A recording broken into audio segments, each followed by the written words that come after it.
Thank you for coming. Yeah, appreciate of course. it. Yeah. So tell me about the roles, plural, that you are playing. Yeah. So I was vaguely familiar with The Color Purple before, and then of course working on it becoming more familiar.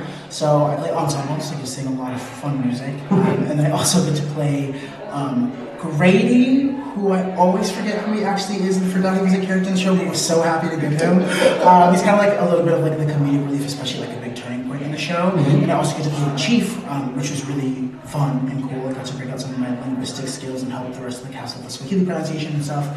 So it's fun. It's nice being an ensemble, getting to play with multiple people. Keep my chops nice and sharp. So yeah. So what? Was there something that excited you about this specific show, or even the roles that you're playing? Yeah, so when I saw The Color, first and foremost, coming back home from working, across the country. I was working at Busch Gardens in the park before I came here. A little diverse, not the most diverse, cast and which is no fault of their own. True. It was nice coming back home and getting to work on a project with people that looked like me, with a creative team that had more than one shade of person on it. So that was really nice. And plus The Color Purple, like the music has always had such a special place in my heart. And I was like, I would love to get to the show anyway. Right. And for me, just getting to be a part of the product, very rarely am I like auditioning for shows like I have to get this role or else I'm not doing it. Right. Unless there's just like a specific part that speaks to me. For this one, I just really wanted to be a part of the project. I mean, no one's really doing The Color Purple, whether that's like we just don't have the talent pool or also like we don't have the people to do it. But I just was super excited to just get to work on something like this, especially I've heard so many great things about Chromolume, so yeah. Oh, that's great. So now, do you have like a favorite musical out there?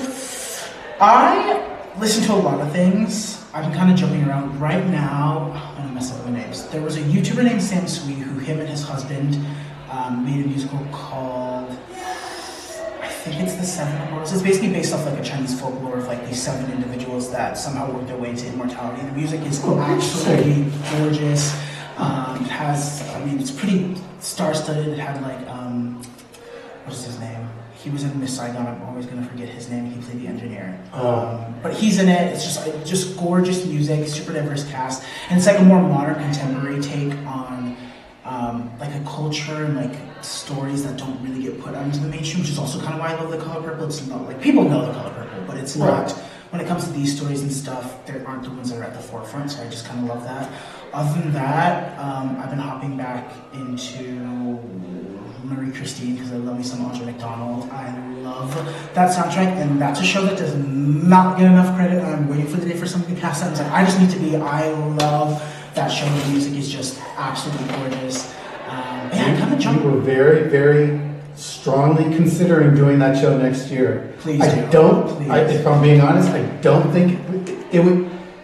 The theme that we've somewhat worked with for next year doesn't fit Marie Christine. Yeah.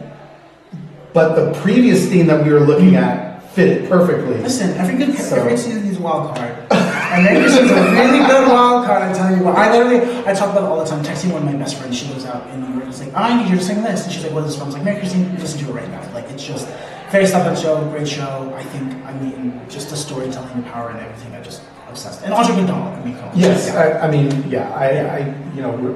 as I often say, I always look for the shows that other people don't do. That's the main thing. Yeah.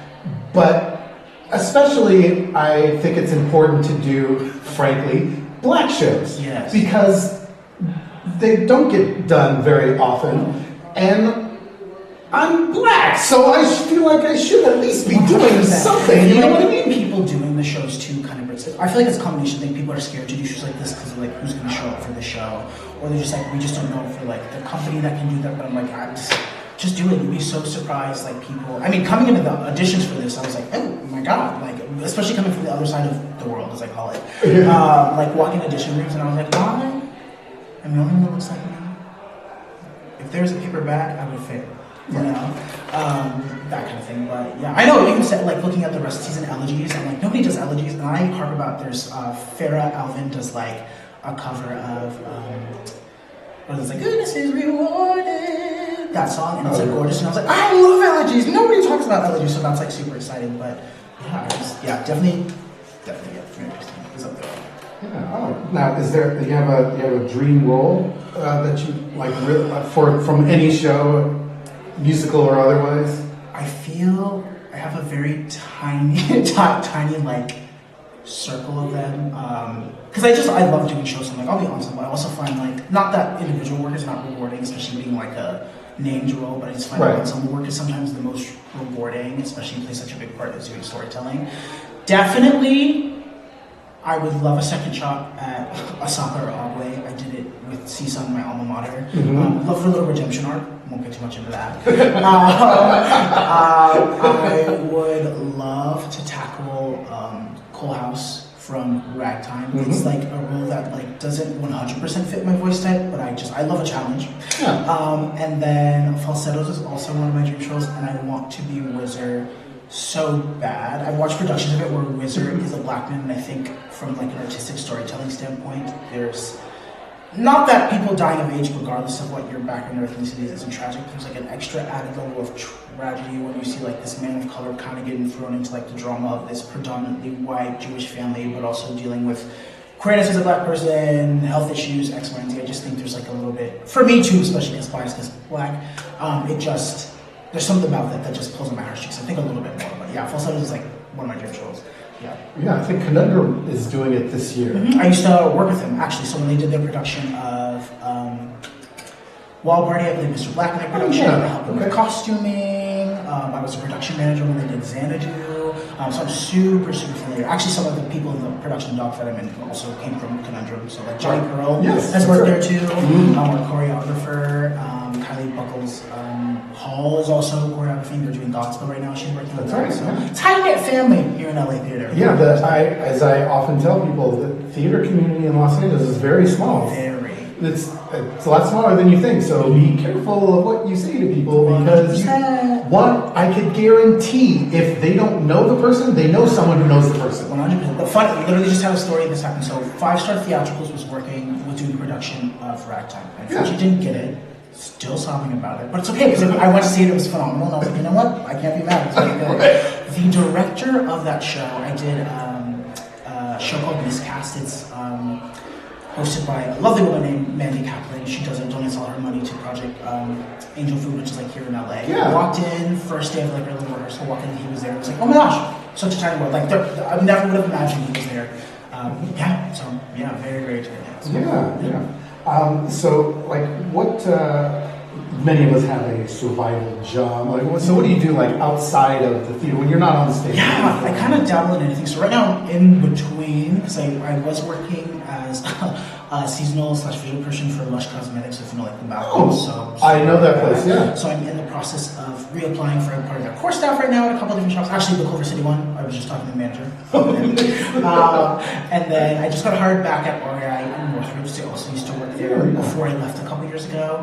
And then I also am a teaching assistant tutor for LACCD, so the Los Angeles Community College District, specifically for Pierce College. So I tutor, multitude of different things. Most of the time I focus on like modern language, like French, Italian, Spanish. I'm also going to tutor like biopsych, stats, biology, and multi-subject tutors, what we call them, but I just kind of dabble in everything. But do you have any? It sounds like you probably have quite a few hidden talents there. Try out. What's like something else, like some hidden talents that you might have that you share with the audience? Big language nerd. Actually, I made a degree in linguistics. I love learning languages. Come from like a multilingual, multicultural kind of family. How many languages do you speak? So varying ranges. I have to say varying ranges from like hi, hello, how are you? So like I could give a PhD dissertation to like native speaker level. I dabble in about 27 to 28, and I'm pretty harsh on myself when it comes to like the fluency, so I feel like I can't hold my own. Like, we're gonna knock that down. And that's various languages and dialects. My goal in my life is to get to like as close to like native speaker fluency level, which is very difficult, in about 30 before I die. So I'm working there. Yeah. Wow, that's pretty amazing. So I being a child of the Americas, they only speak one language, but thankfully the Oakland School District added Ebonics, so I can now say 2. Come on, AZ. So there you go. So there you go. Yeah. So now, it sounds like you're maybe one of the few who born and raised in Los Angeles? So kind of from all over the place. Most of my life I spent here in Los Angeles. Moved around kind of like in the area. So I guess like might as well just say native here. So is there something that like always bring you back to Los Angeles? What's something that you love about Los Angeles? Assuming that you do love Los Angeles. I think it's just like, I don't want to say convenience because it makes me sound so lazy. But like even being away from the East Coast, there's like health problems and other kind of interpersonal issues, and just coming home and being able to reset, having the support system that I have here. I mean, I came back from doing touring because there's a lot more like theme park entertainment, so it's like theater. And I was like, I kind of want like a show with a storyline, like a meaning beside just getting up there and being like a rescue very gentle, So it was like coming back. Like I submitted for like Dogfight, and then came back this very same day. The next day I had a call back for that, and then that weekend I had this audition, and that worked out. So I just love like. There's always art to be found somewhere, even unlikely places. I mean, even coming back, so it's just nice getting to come back and jump back into the swing of things while having that support system. I think it's definitely a big part, and then of course, like convenience. I know where everything is. I know how to get here and there. I know how much time it's going to take me to get somewhere with traffic. And this morning I was so late. So So the last question we would love to ask is like, so why should someone come see this production of this show? This is truly, first of all, this group of people is insanely talented, granted biased, because I love them all, but also just like doing some of the work, the way we're picking up on choreo and music and stuff like that. It just has a lot of people walking from different walks of life, coming together to tell this one kind of story that I feel like, especially for like Black people, unifies us. We all understand kind of this through line of, we're treated like kings and queens, and now we're being here, this kind of recognition of self-identity. But I think even if you're not Black, this kind of fulfilling of like, I'm here, I matter, I'm important, relates to anybody, 100%. And I think this cast and crew of people do a really, really, really great job of capturing that in a way that doesn't feel lazy. Like I love coming into rehearsals and feeling challenged, like choreo. I mean, I don't like it now, but I was sweating a few minutes ago. But no, there's something about it. I think also just like the venue, like it being such an intimate thing, I think also really speaks to this production. Like it's a very like in-your-face, intimate look in the life of one woman. There's a lot of aspects about Celia that relates to just a lot of people we've all felt othered in some way, I'm sure, at some point in our life. We've all felt undervalued, and watching somebody go throughout their life to do that and finally get to a place where they can make that, I think is just like a really beautiful thing that we can all relate to. Especially given the current climate, let's be real. We're not going to get political, but talk about it later. But yeah. Thank you.